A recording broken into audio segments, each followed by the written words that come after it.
Another action-packed edition of sports this morning has just kicked off from Channels Television Sports Center in Lagos, Nigeria. Thanks for joining in. My name is Austin Okonakwan. Action-packed world of sports. The issues going on in Nigerian football continues. NFF Drama Series 6. What is new?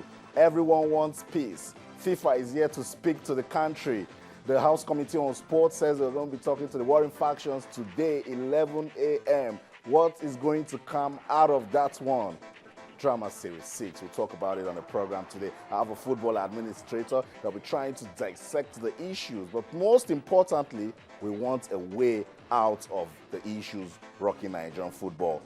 On the field of play, the Super Eagles camp is bubbling. Players are arriving. Emmanuel Menike is in town. And David Obioza has been called up to replace Vincent Inyama. Remember, he says he will not be part of it because he needs to attend to issues. So David Obioza will take the place of Vincent Inyama. Nnamdi Oduamadi is also in camp. They're putting away all the drama going on in Nigerian football administration, and they are willing to play good football, put smiles on the faces of fans, go out there on Saturday in Calabar and defeat Congo. Talking about the 2015 AFCON qualifying game. We'll also touch down at Flushing Meadows. The dream continues for Peng Shuai of China. Can she do what Lina has done?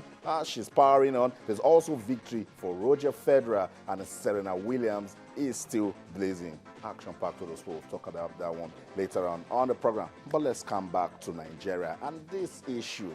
FIFA's deadline has come and gone. We're still waiting for another letter. And what people are saying is, hopefully, this time around, it will not be a fake one, as it has been claimed by several quarters of these issues going on, that the letter from FIFA was actually fake. And everybody's saying, why has FIFA not spoken? Why are they not saying something after giving a directive that the Giwa-led board should vacate office? Drama. We're right here in Lagos. I spoke to some members of the Sports Writers Association of Nigeria, and all they want for Nigerian football is peace. Let's listen to them talk about the issues, and when I come back, you'll meet my guest. You'll like it this morning on the program. Don't go anywhere. Stay.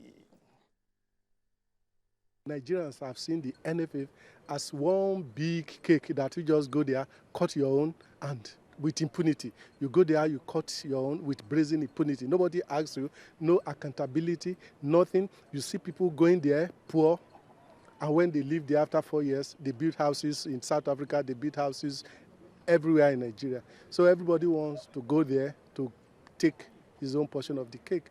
That is why we are having this problem. What we are saying is nobody should come through the back door. Nobody should come with a superpower somewhere, with a godfather. The person should come through the right channel. And the person should follow all the due process through FIFA status. Instead of them to go through the channel where FIFA will ban Nigeria and Nigerians will not be happy. We have matches coming up in the next 4 days, 8 days. If we fall victim of a FIFA ban now, Congo will run us over 3.3 goals. South Africa will run us over 3.3 goals, and then we'll be out of the Nations Cup, in which we are the defending champion. It will be too embarrassing for Nigeria. The way forward for me is to, ensure, first and foremost, to carry along, members of the Congress, who are basically, the backbone of when you talk about, the executive committee of the Nigeria Football Federation. Without the Congress, it's going to be very difficult for even my Gary to do whatever machination is doing now. It's going to be difficult for Idris Giwa to actually, assume the position he believed he has been, elected to, to sit on. So that's it. Issues in Nigerian football giving us reasons to talk sports this morning. And the sports journalists are also saying, let there be peace. We don't want these issues. We don't want the love, the glamour of football to be pushed aside for politics and all of that is going on right now in Nigerian football.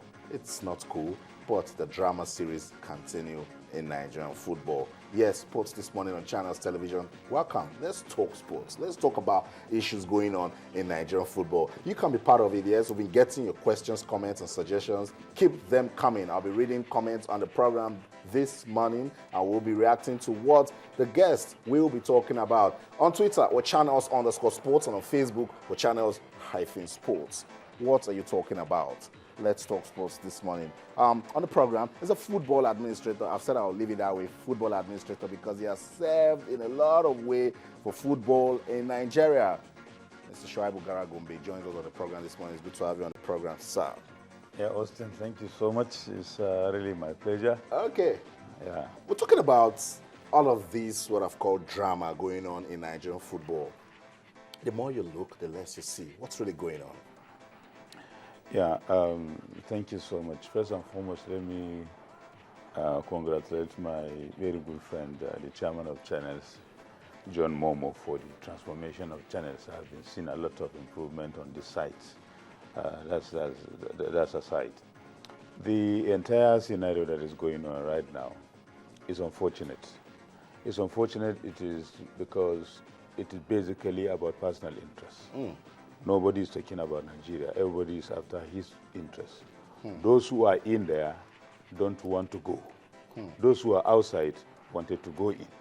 And in doing so, they bastardize the rules of engagement, which is the status that in the first place bind them together, which is being administered or supervised by FIFA, which we agreed to subscribe to. Then secondly, of course, simply because FIFA tends to, at all times, come into federations whenever there is a crisis, then people tend to establish a line of communication, personal line of communications, more often, not an official line of communication, yes, personal line of communication. So once you agree, you just pick the phone and call your friend in FIFA, and the next thing you see the letter that is coming.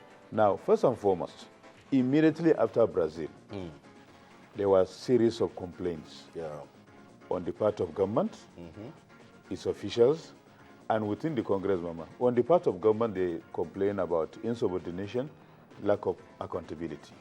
On the part of Congress members, they understand that, or rather some of the stakeholders, they understand that there are some people that are lined up to come over and take their positions in the executive committee of the NFF. Of course, it's natural they are going to fight back.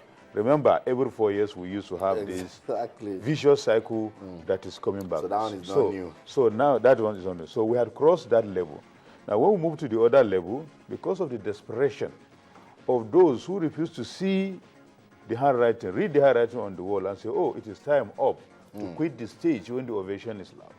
They try to hold on to it and remain desperate. Remember, some executive committees were removed. Some were even taken to prison before they were eventually removed. Now, because they wanted to hold on to power, they want to hold on to be on that executive committee. They do not want any other person to come in. The process was shrouded by secrecy, lack of transparency. That is the electoral process and all that. So stakeholders started to complain and started to come out to fight that establishment. Now, after that, the executive committee went back and impeached their president. And when, as at the time they impeached the president, the process they followed was not right. So they got it wrong there. They got it wrong.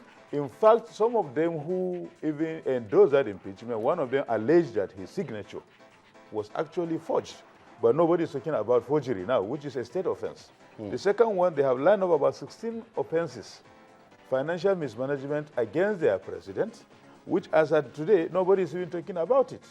So, and also, somebody went to FIFA, because like we had also been saying, FIFA react to whatever report they get. And that's why I now said, even under this circumstance, they need to listen to both parties. So someone went to FIFA, and a letter came saying that Aminu Megari must be reinstated because the procedure that removed him was wrong, which we all agree. But as at that time, almost every other component of source administration of football in Nigeria is not ready to work with him. And I remember some of us saying that it is better for him to resign. But he failed to do that because a letter came from FIFA. And somewhere along the line, he actually went to secretly secretly, what I mean secretly, resigned and wrote a letter. Later he was denying publicly, which is a shame.